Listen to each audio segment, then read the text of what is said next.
What up? We back. We got XY'MOX Heroic Feral POV. It me.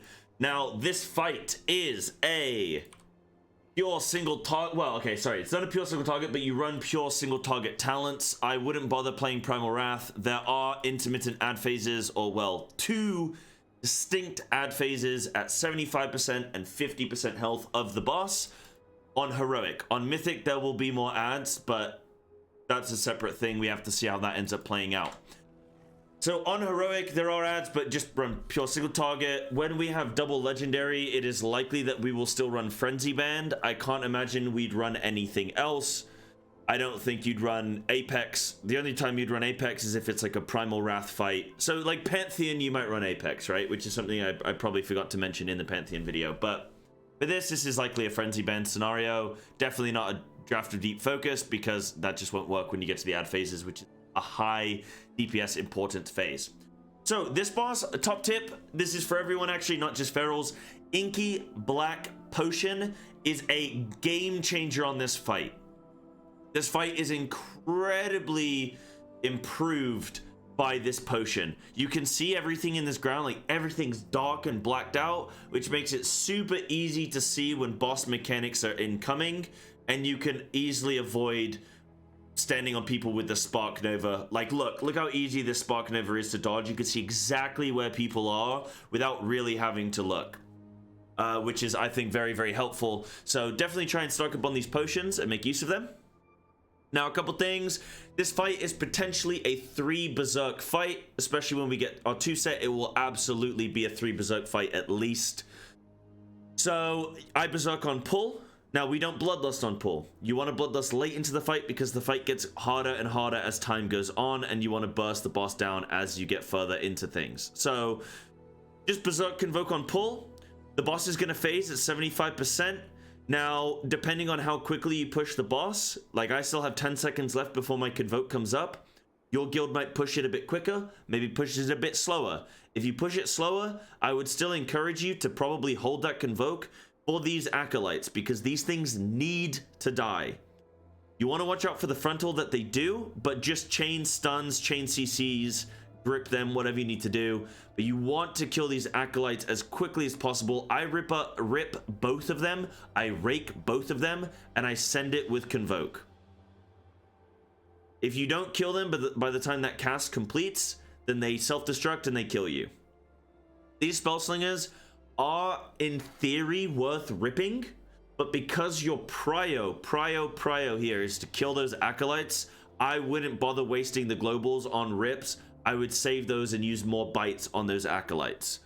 Once those die, then yeah, you can look to rip the mobs, but normally they're pretty much almost dead by that time anyway, so it's probably not worth the full rip. So I would just focus on biting and biting. You cannot kill XY'MOX until all the ads are dead, so there's no point DPSing him or, doing anything with him there. Try and position away from him if you can with your Convoke, so that you don't end up using any like melee abilities on him during that Convoke, because that would be very, very unfortunate if you end up like biting him or shredding him or something like that. Now, big thing just to worry about in this fight is making sure before you go in through rings and stuff, make sure you've got your bleeds refreshed on XY'MOX so that they don't run out when you're having to deal with some of these ring mechanics and sparknovas and whatnot. And of course, using Balance Affinity here is really, really good, because it ensures that you can have high contact time or high uptime on XY'MOX himself. Now, this fight is probably going to get pretty messy in melee, because range do sometimes drop their stasis traps in melee, so just be very aware of those stasis traps. Apart from that, it's just the Sparknova that you have to spread for. This isn't a very highly melee dependent fight. The fewer melee you can have, the better though, because it does get pretty messy in melee, but like as a melee player, you don't really have to do a whole lot. Now, okay, I have my second Berserk now, here. I think I end up holding on to, no, I don't even hold on to it. I hold on to it for 5 seconds. But I end up Berserking, convoking these acolytes, which I think is of high value. Yes, it means I'm not going to get Berserk convoked during Bloodlust, but I get a whole extra Berserk in this fight. Now, everyone else was told to hold their 3-minute cooldowns on this fight to save them for Bloodlust. But I didn't, because I wanted to kill these, and I wanted to get an extra Berserk in the fight. which is better than just getting a berserk during your blood. Fewer berserks, but ensuring that one of them is in your bloodlust, right?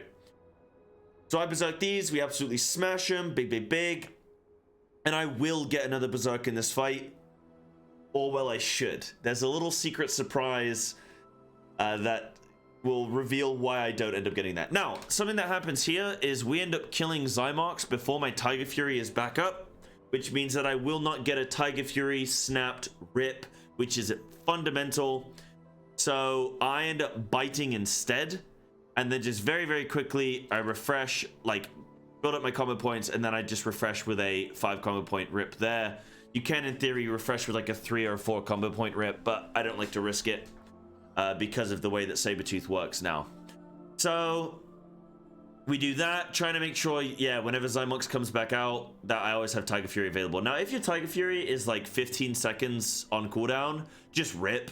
Don't not rip for that long. But if it's a couple seconds, I don't think it's the end of the world. I don't think it's a majorly a big deal. But we end up bloodlusting very soon. I believe you want to try and get it as close to like 35%-ish as you can, because like I say, the fight gets more and more and more hectic. And like right now, if you bloodlust now, and then you've got the sparknova and these rings and the tank pull-in mechanic as well, like all this together, it's a bad bloodlust timing. But right now it's really good because nothing really happens. The boss has done his mechanics. So now we can just absolutely clap the boss and wait for the next halos and things to come in. Now, I do end up dying on this fight, I think, in a moment, because this fight does get pretty crazy, and I think we get sucked into a ring, and then I move out too quickly or something like that, which is my bad. The way, by the way, that you know where these rings are going to go, I probably should have said this earlier, is if the ring is coming from the top to the bottom, then it reaches the bottom and then spreads out. So that's how you know it's an inner one, because it's there, like, coming down at you. The way you know if the ring is coming from the outside is because the ring goes up to the top, and then the way I think about it is it like comes up to the top and then it kind of goes to the sides and comes back in again. That's how in my head I kind of just easily remember it. But that's how you know the two different rings and where they're going. Now, you don't need to panic with these sparknovas. Especially when you get pulled in from the tank mechanic, like you definitely have time to get pulled in from the tank mechanic, then spread. So don't panic with them. Just play it nice and slow. Don't rush. Don't panic. Now, boss is at 16% health. Berserk is coming up soon. I die in a moment because this ring comes through. In fact, I can't. Let's see actually how I die. Now, there's 2 rings coming in the middle, and I start running, and then I move back, which is really, really shitty. I should have just commit, but I kind of panicked for a moment because if you look at this ring hasn't hit the ground yet. So I go to move out. And then I go, oh shit, wait, no, the ring's there. Oh, fuck. And then I run back in and then I die. So I would say just commit. If you're going to do it, just commit. And that was my issue. I think a lot of the raid team had probably something similar, but we ultimately end up killing the boss anyway. Now, my Berserk is 30 seconds away from CD, or like off CD. I would have gotten another Berserk on this fight, I think. Especially when we have 2 set. You definitely will. But based on my timings, we should have set to have a 3rd Berserk there. But that's pretty much the fight. Just be very mindful of the rings, be mindful of Sparknovas, try and spread for your team. Remember, you have Balance Affinity, use that.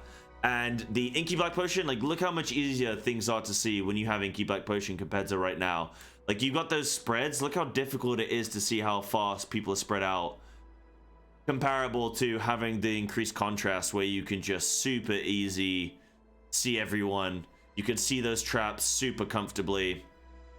A lot easier when you're using this Inky Black Potion, in my opinion. Like those stasis traps, super glowy.